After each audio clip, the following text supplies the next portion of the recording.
الحمد لله نحمده ونستعينه ونستغفره ونؤمن به ونتوكل عليه ونعوذ بالله من شرور أنفسنا ومن سيئات أعمالنا من يهد الله فلا مضل له ومن يضلل فلا هادي له وأشهد أن لا إله إلا الله وحده لا شريك له وأشهد أن محمدا عبده ورسوله أما بعد فإن خير الحديث كتاب الله وخير الهدي هدي محمد صلى الله عليه وسلم وشر الأمور محدثاتها وكل محدثة بدعة وكل بدعة ضلالة وكل ضلالة في النار. أعوذ بالله السميع العليم من الشيطان الرجيم. بسم الله الرحمن الرحيم. رب اشرح لي صدري ويسر لي أمري واحلل عقدة من لساني يفقهوا قولي. ربي زدني علما. قال الله تعالى في القرآن المجيد والفرقان الحميد. بسم الله الرحمن الرحيم. يا أيها الناس اتقوا ربكم الذي خلقكم من نفس واحدة وخلق منها زوجها وبث منهما رجالا كثيرا ونساء واتقوا الله الذي تسألون به والأرحام إن الله كان عليكم رقيبا. يا أيها الذين آمنوا اتقوا الله حق تقاته ولا تموتن إلا وأنتم مسلمون. يا أيها الذين آمنوا اتقوا الله وقولوا قولا سديدا يصلح لكم أعمالكم ويغفر لكم ذنوبكم ومن يطع الله ورسوله فقد فاز فوزا عظيما. فصل لربك وانحر قل إن الصلاة ونسكي ومحياي ومماتي لله رب العالمين لا شريك له وبذلك أمرت وأنا أول المسلمين. سب طرح کی تعریف اس رب العزت کے لیے ہے جس نے زمین اور آسمان کو پیدا کیا اور ہمیں بسایا ہے. اسی کے حمد و ثنا بیان کرتے ہیں اور اس کے سوا کوئی عبادت کے لائق نہیں. ہم گواہی دیتے ہیں اور آخری نبی حضرت محمد صلی اللہ علیہ وسلم اللہ کے سچے نبی ہیں، آخری نبی ہے. ہم ایمان لے آتے ہیں اور انسانوں کے رہنمائی کے لیے جتنے نبیوں کو اللہ سبحانہ وتعالیٰ نے معبوس فرمایا سب کے اوپر اللہ تعالیٰ کی سلامتی نازل ہو. خصوصیت کے ساتھ آخری نبی حضرت محمد صلی اللہ علیہ وسلم پر اللہ تعالیٰ کے سلامتی نازل ہو. میرے بزرگوں اور عزیز دوستوں، یہ جو مہینہ ہے ذی الحجہ کا مہینہ گزرتے چلا آ رہا ہے. الحمدللہ اللہ تعالیٰ نے ہمیں حیات بخشا کہ اس کے جو حرمت والے مہینے میں یہ مہینہ یعنی ذی الحجہ کا مہینے میں ہمیں حیات دیا اور اس کا ذکر اور اذکار کرنے کا، اور جن لوگوں کو اللہ تعالیٰ نصیب فرمایا حج کرنے کا اللہ تعالیٰ ان کے حج کو قبول فرمائے، اور جن لوگوں کو عمرہ کرنے کا نصیب فرمائے ان کے عمرہ کو بھی قبول فرمائے.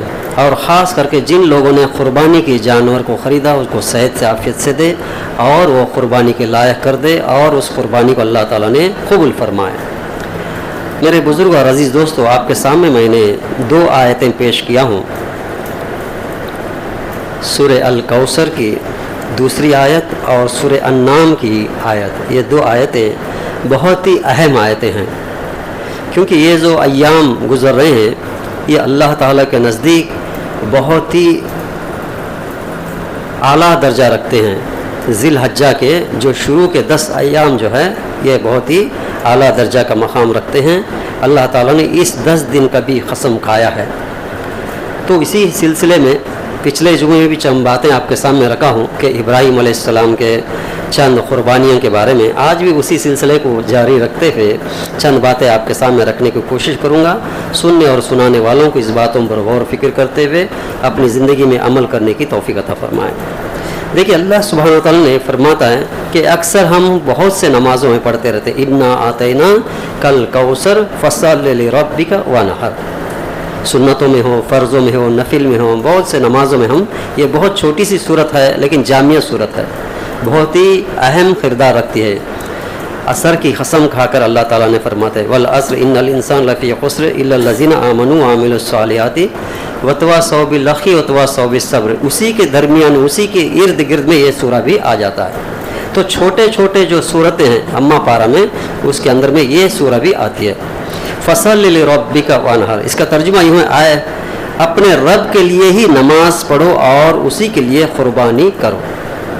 یعنی دیکھیے یہ جو عبادت ہے، کلمہ پڑھنے کے بعد میں جب کلمہ اقرار کر لیا کہ اللہ کے سوا کوئی عبادت کے لائق نہیں اور حضرت محمد صلی اللہ علیہ وسلم اللہ کے رسول ہیں، جب یہ کلمہ پڑھنے کے بعد وہ انسان کے اوپر میں نماز فرض ہو جاتا ہے، وہ اسلام کے دائرے میں داخل ہو جاتا ہے. جب وہ کلمہ پڑھ لیا، جو کلمہ گو ہے اس پر نماز فرض ہو جاتا ہے، کسی بھی حالت میں ہو، چاہے تندرستی میں ہو، چاہے بیمار میں کیوں نہ ہو، چاہے سفر میں کیوں نہ ہو، ہر حالت میں جب بالغ ہو جاتا ہے تو اس کے اوپر میں نماز فرض ہوتا ہے. یہ جو عبادت میں اللہ تعالیٰ کو زیادہ پسندیدہ عبادت ہے نماز. اسی طریقے سے اسی کے ساتھ میں جوڑ دیا اللہ تعالیٰ نے کہ قربانی کو بھی، اس عبادت کے ساتھ قربانی کو بھی جوڑ دیا. قربانی بھی ایک عبادت کا ایک حصہ ہی ہے. جیسے نماز عبادت ہے ایسے قربانی بھی عبادت کے اندر میں شمار ہوتا ہے. اسی لیے اللہ تعالیٰ فصل لربک وانحر، اور نماز پڑھو اللہ کی رضامندی کے لیے اور قربانی بھی کرو اللہ کی رضامندی کے لیے ہی کرنا.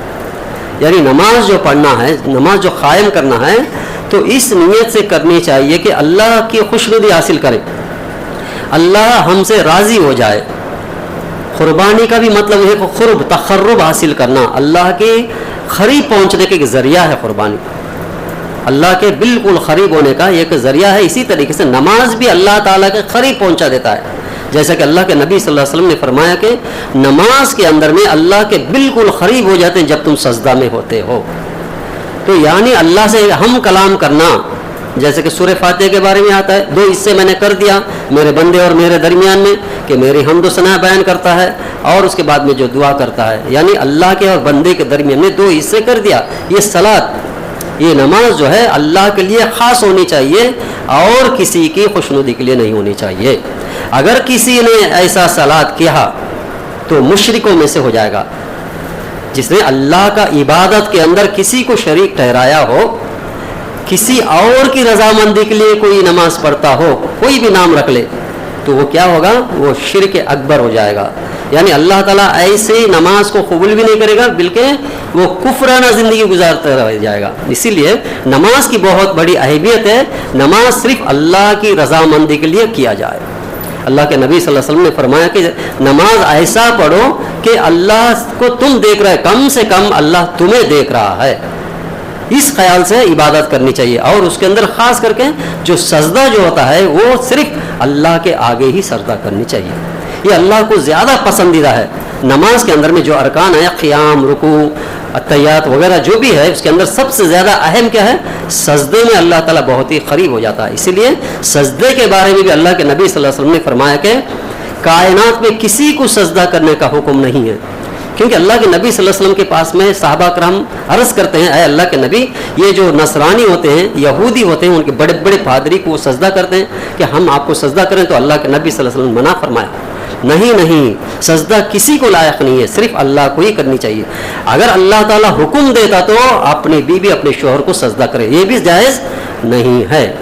یعنی یہاں تک کہ اللہ کے نبی صلی اللہ علیہ وسلم کے سامنے بھی، آپ کے سامنے، آپ کے لیے سجدہ کرنا بھی منع فرما دیا. اور ہم دیکھا جاتا ہے کہ ہم لوگ کہاں کہاں سجدہ کرتے ہیں، لوگ عورت مرد کہاں کہاں جا کر کے سجدے کرتے ہیں، نیازیں کرتے ہیں وغیرہ. یہ کوئی کھلم کھلا بولنے کی بات نہیں ہے، ہم خود سمجھ جاتے ہیں. سمجھنے والے کے لیے اشارہ کافی ہے. کہاں کہاں میلے لگتے ہیں، کہاں کہاں سجدے کرتے ہیں وغیرہ وغیرہ. اور کیسے کیسے صلاۃ ایجاد کیا گیا ہے.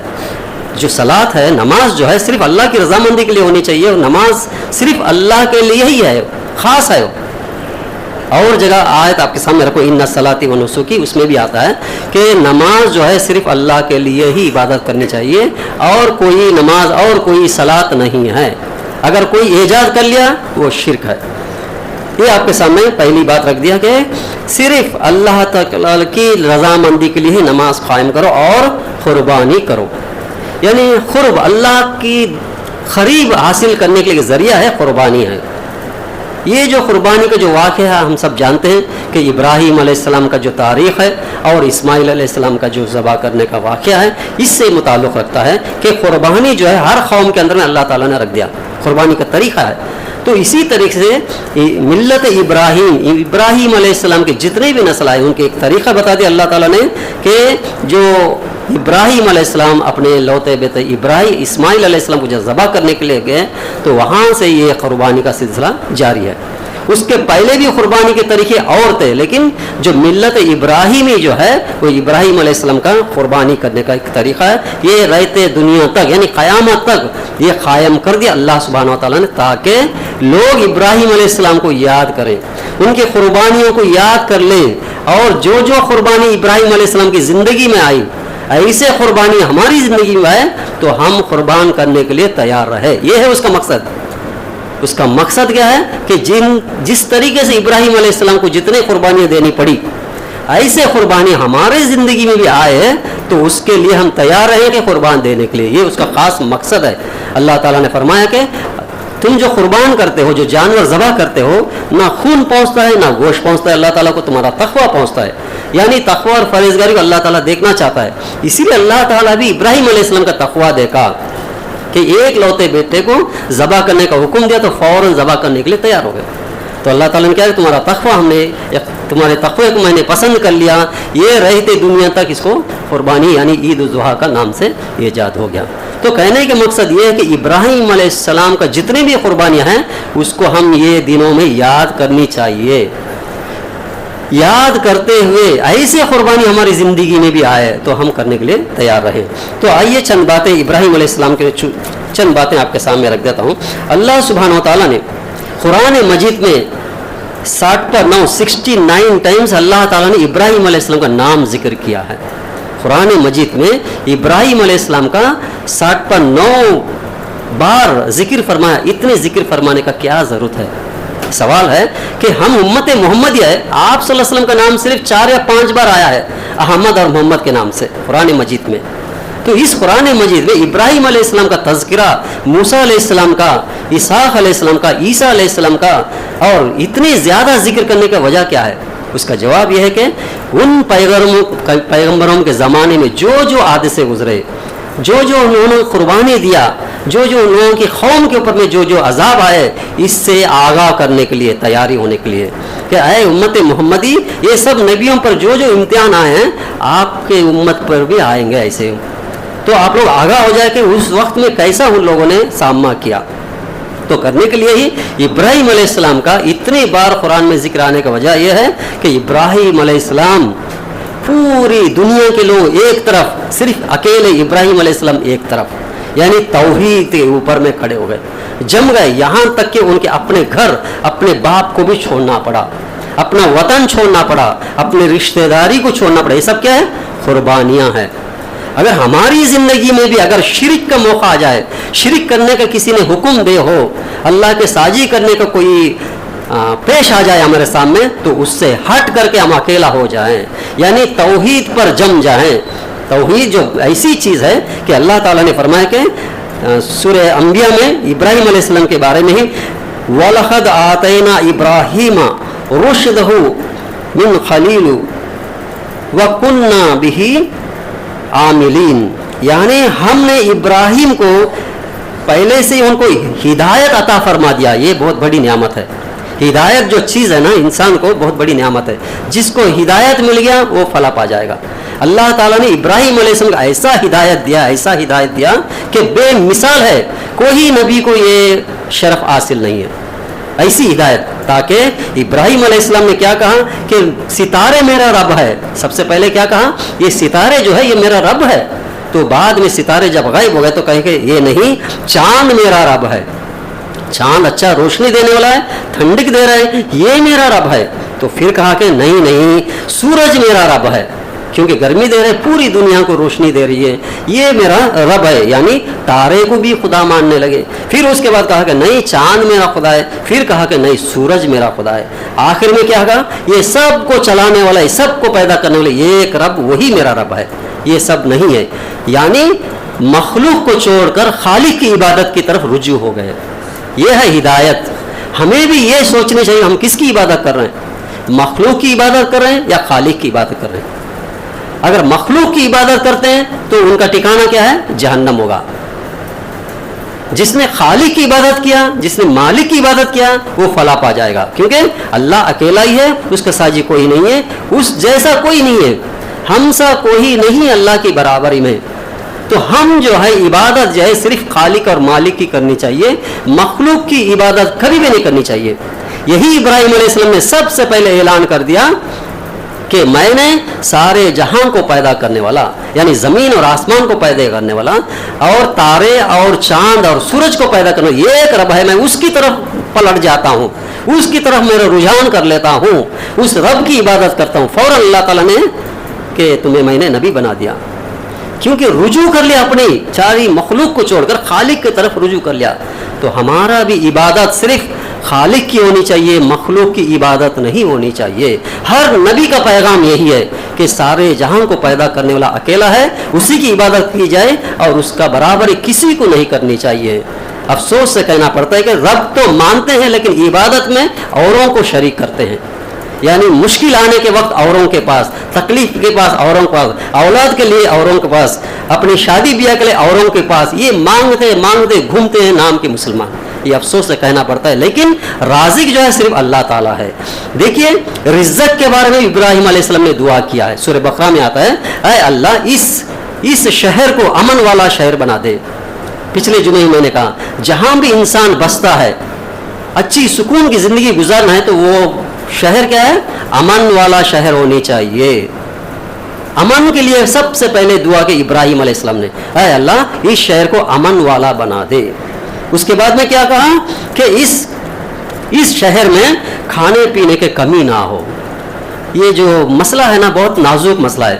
انسان کا جب رزق کا مسئلہ آ جاتا ہے تو حلال حرام کا تمیز نہیں کرتا، کیونکہ رزق ایسی چیز ہے کہ انسان زندگی گزارنے کے لیے کھانا پینا ضروری چیز ہو جاتا ہے. تو اس کے لیے کیا ہے کیسے بھی ہو اس کا گزارا ہونا چاہیے. اسی لیے حلال اور حرام کا تمیز نہیں کرتا بندہ. اسی لیے ہم بھی رزق حلال رزق کی ہمیں دعا ہمیشہ کرنی چاہیے، یہ یاد رکھیے.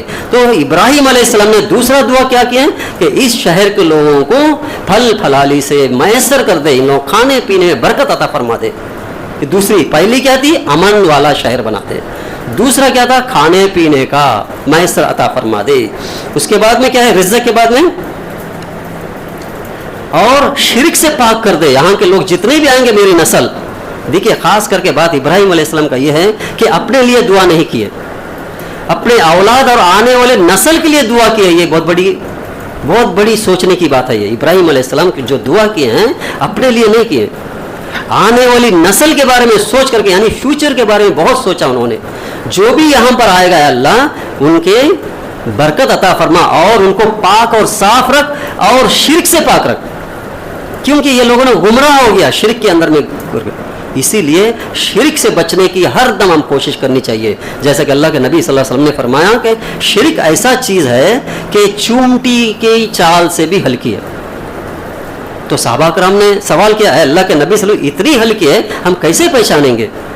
شرک جو ہے چونٹی کے چال سے بھی ہلکی ہے، ہم کیسے پہچان سکیں گے؟ تو اللہ کے نبی صلی اللہ علیہ وسلم نے فرمایا کہ جو اللہ کا حکم برداری کرتے ہوئے زندگی گزارو، اگر کوئی شک و شبہ ہو جائے تو اس سے دور ہو جاؤ. جو بھی تمہیں کرتے ہو کام، اگر اس میں شک ہو جائے کہ یا یہ اللہ کا حکم یا نہیں ہے، آپ کو شک ہو جائے تو اس سے چھوڑ دو، وہی تمہارے لیے بہتر ہوگا. یعنی چونٹی کا چال ایسا ہے کہ ہم پہچاننا بھی مشکل ہو جائے گا. ہمیں دیکھیں گے یہاں پر نظر آئے گا، بعد میں دیکھیں گے تو کہیں اوپر چڑھ جائے گا وہ. یعنی اتنی ہلکی چال کہاں تک پہنچ جائے گا. اسی طریقے سے شرک بھی ایسی چیز ہے کہ بہت ہی ہلکی رہے گا لیکن وہ شرک میں پہنچا دے گا. اسی لیے ہمیں ہر کام کرتے وقت ہمیں بہت ہی سوچ سمجھ کر کے عمل کرنی چاہیے. ایسا نہ ہو کہ چھوٹا ہی کام کیوں نہ ہو وہ شرک میں مبتلا نہ ہو. اسی لیے اللہ کے نبی صلی اللہ علیہ وسلم نے جو بھی شک شبہ والی کام ہوتی ہے، شک شبہ والی کوئی بھی عمل آتا ہے تو اس سے باز رہ جائے، دور ہو جائے. اس کے لیے مثال اللہ کے نبی صلی اللہ علیہ وسلم نے ایک فرمایا کہ ایک ریوڑی ہے، یعنی چرواہ جو چروانے والا، بکری کو جو چروانے والا ہوتا ہے، انہوں نے ایک ریوڑی میں چروا رہا ہے، ایک گراؤنڈ میں چلا رہا ہے. اس کے اگل بغل میں یعنی ہریالی جو پیک ہے بغل میں پڑا ہوا ہے، یعنی ایک چھوٹا سا دائرہ ہوتا ہے، وہاں سے لے کر کے وہ جو ہریالی رہتی ہے یعنی پیک ہوتی ہے. تو یہ چرواہا دور سے کھڑا ہوا ہے لکڑی لے کر کے، لیکن دیکھنا چاہیے کہ وہ جو بیڑی ہے وہ جو بارڈر کے ادھر نہ چلے جائیں، کیونکہ دوسرے کا زمین ہے، وہاں پر کھانے پینے کے وغیرہ جو بھی اناج ہے، اناج کر جا کے لپک نہ دے. یہ بہت ہی چونکا ہو کر کھڑے ہونا چاہیے